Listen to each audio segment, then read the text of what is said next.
Los pronósticos no fallaron para las elecciones en México. Andrés Manuel López Obrador, el hombre que se llevó la victoria con un triunfo contundente. Allí en imagen, el flamante presidente mexicano que ganó representando al centro izquierdismo.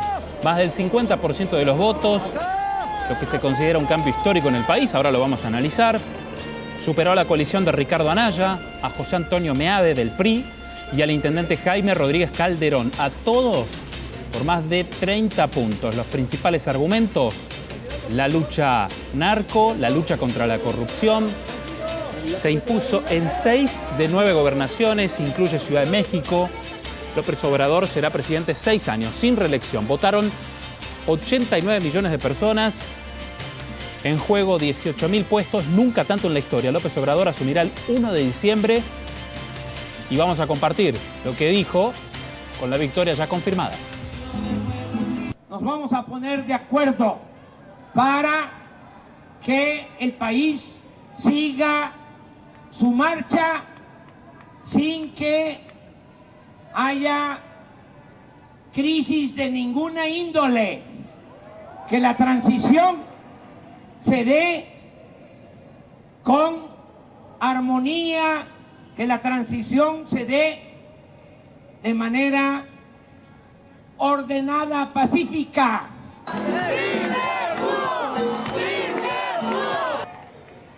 No va a haber divorcio. No es que ya ganamos y nosotros a gobernar y ustedes a sus asuntos, a sus quehaceres. No. Va a ser gobierno del pueblo, para el pueblo y con el pueblo. Y Tatiana Cloutier. Vamos a aplicar los 3 principios básicos: no mentir, no robar, no traicionar al pueblo. ¡Viva México! ¡Viva México!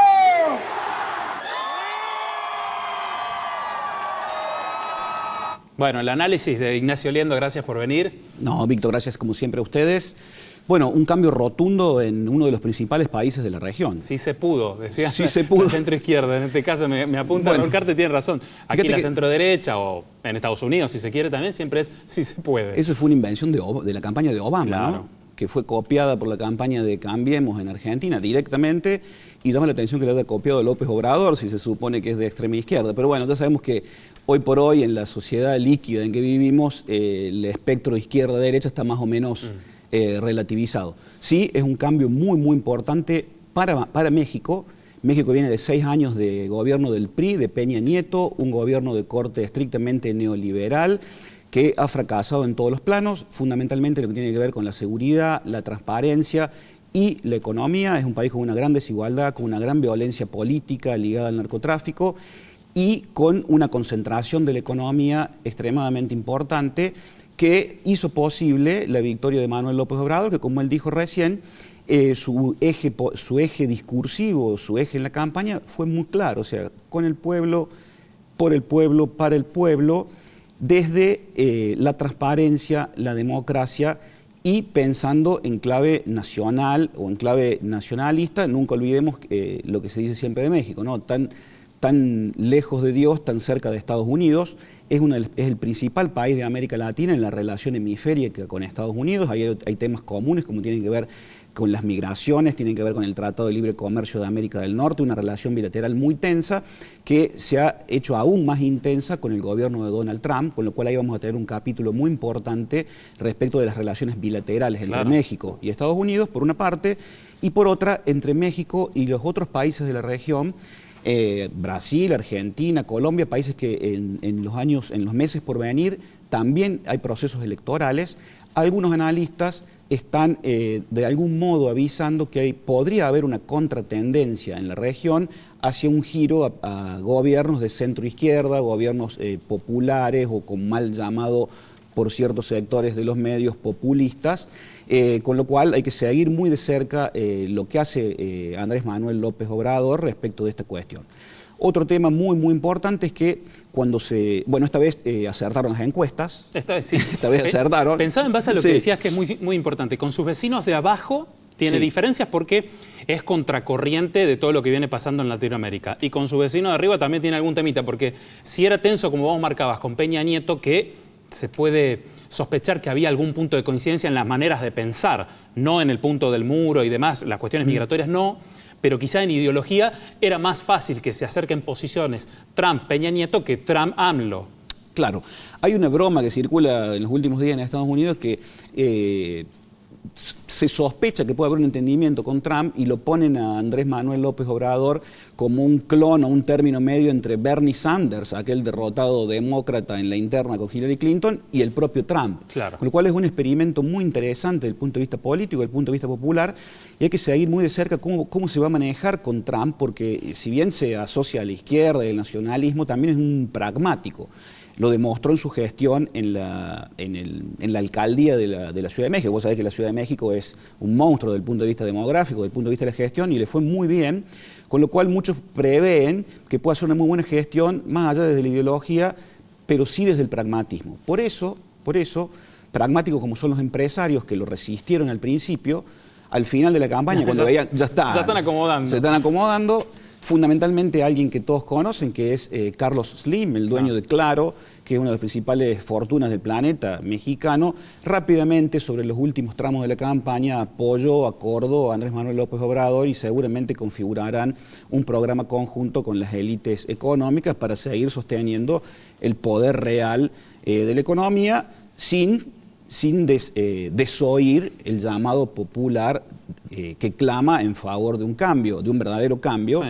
Ahí hay que ver cómo después esto se transforma en política pública.